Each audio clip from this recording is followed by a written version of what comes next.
itu meminta sambil menangis tentang masalah remisi, amnesti. Nah, mengenai masalah ini, saya usul kepada Pak Prabowo, jangan dikasih. Saya orang yang tidak setuju ketika diberikan amnesti dan abolisi Pak Saud ketika dulu. Biarlah sistem peradilan pidana itu berjalan. Jangan terlalu cepat. Karena abolisi dan amnesti ini adalah jelas sarana politik. Karena persetujuan aja dengan DPR. Pertimbangan lebih banyak politik ketimbang masalah hukum. Kompromistis sekali? Ya itu nggak tahulah kita dunia belakang politik ya, tapi itu pertimbangannya pertimbang politik ketimbang hukum. Kalau yang hukum itulah adanya namanya ya mungkin remisi yang lain itu. Nah jangan kalau ini diberikan oleh Pak Prabowo mengenai masalah remisi terhadap Noel, ini Pak Prabowo akan dicibirkan oleh masyarakat kita. Dia bilang nih omon-omon saja akan keras terhadap koruptor, tetapi Bapak kasih lagi. Cukup menurut saya pengalaman dari dua tokoh kita yang kemarin itu diambillah hikmahnya. Siapa?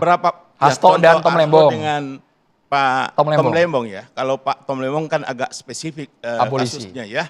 Itu abolisi. Kalau ini yang amnesti. Amnesti itu kan orang terbukti bersalah. Ini belum ingkrah kok sudah diberikan amnesti. Amnesti. Itu pertanyaan juga saya. Ambil hikmahnya di situ.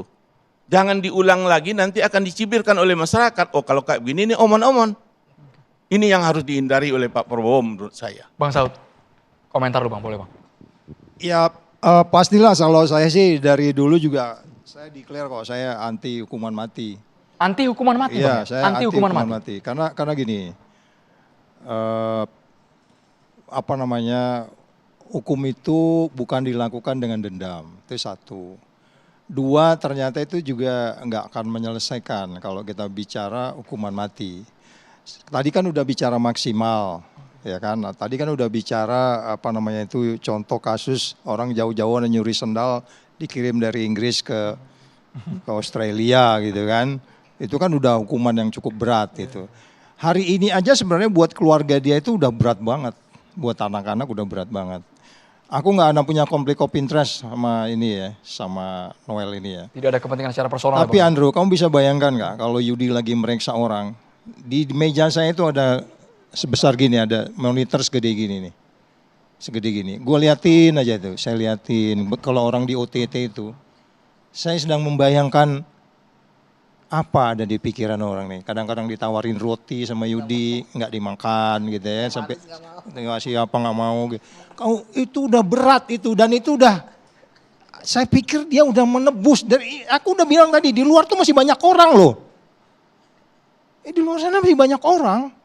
Saya nggak ada hubungan sama ini ya, nggak ada kepentingan pribadi sama. Tapi maksud saya, apakah memang kita harus menghukum orang dengan dendam? Kemudian Garuda kamu gantung aja di atas itu. Ketuhanan Maha Esa. Oke, di bawah ada keadilan sosial. Ini nggak adil, ini ngerampok. Tapi kamu nggak boleh pisah-pisahkan sila 1, 2, 3, 4, 5 itu. Ya. Ini sudah merupakan satu pembelajaran buat dia dan buat kita semua. Persoalannya adalah apakah kita mau melakukan tata kelola? Apakah kita harus menghasilkan Noel-Noel baru? Kemudian KPK dengan bangganya melakukan OTT. Gua nggak bangga dengan OTT. Kita pernah bikin double OTT Youth. Nggak naik indeks prestasi korupsi. Gua doublein OTT hari itu dari 15 ke 30 ya Youth ya. 2018. Itu angkanya hanya di 37. Jadi buat orang asing juga OTT itu nggak menarik. Tapi kalau lu larang OTT lu kejam, nggak bisa. Kan ada seorang menteri datang tuh. Apa itu OTT? Hentikan. Emang lu siapa? Bang Saud. Gak bisa itu, karena itu OTT itu sudah proses peristiwa pidana yang sudah pultoid. Jadi kita harus pakai teori dipisah-pisah gitu loh. Ya kan, makanya ideologi, politik, sosial, budaya, pertahanan, keamanan itu harus di satu paket. Gak bisa Anda pakai teori satu aja untuk menyelesaikan ini. Gimana bro, David? Ya, soal hukuman mati. Yang pertama, korupsi ini kan 1 dari 3 kejahatan extraordinary crime, kejahatan luar biasa. Sebuah kejahatan luar biasa, dia nggak bisa diberikan punishment biasa-biasa aja, tetapi juga harus extraordinary punishment. Jadi hukumannya harus luar biasa sehingga ada efek jerah. Nah, tiga kejahatan luar biasa ini, satu itu adalah kejahatan ideologis yang lebih banyak ya di teroris. Di situ diberlakukan hukuman mati dan sudah banyak kan. yang menjadi korban. Kasus bom Bali, di Poso, Palu, ya, itu hukuman mati karena memang ideologis. Tetapi soal kemaruk harta, ya, Greedy. greedy. Kejahatan narkoba itu karena apa? Duit. Kejahatan korupsi itu karena apa? Bukan ideologi. Duit.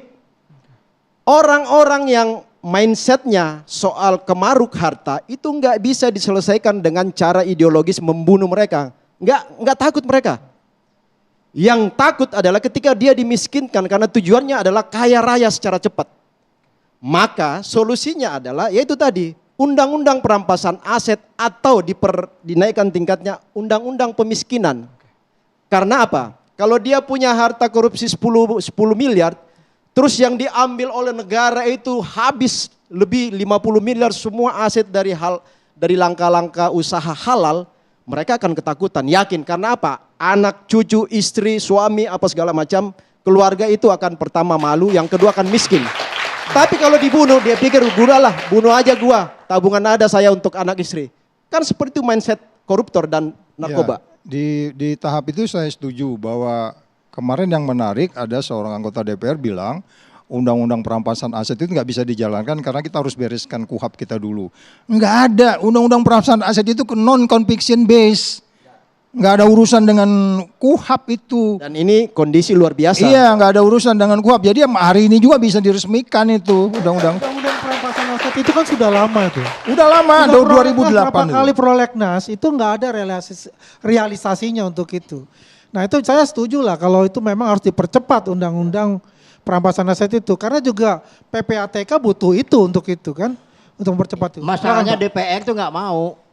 Bukan ini nggak masalahnya. mau, masalah ini kan politis. Banyak kepentingan-kepentingan di situ. Sekarang bagaimana? Ya gerakan inilah. Akademisi, gerakan masyarakat untuk mendorong itu. Mahasiswa. tanya sama Mahasiswa untuk mendorong itu. Silakan Prof. Ya, Andro, pemiskinan. Ini sebenarnya kita dari dahulu ya, mengenai masalah status dari uang pengganti.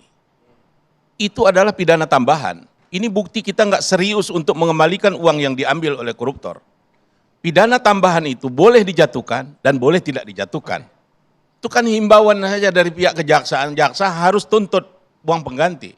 Itu nggak mengikat, bukan undang-undang. Nah oleh karena itu kalau memang serius kita, jadikan pidana pokok mengenai masalah uang pidana tambah uang pengganti tadi.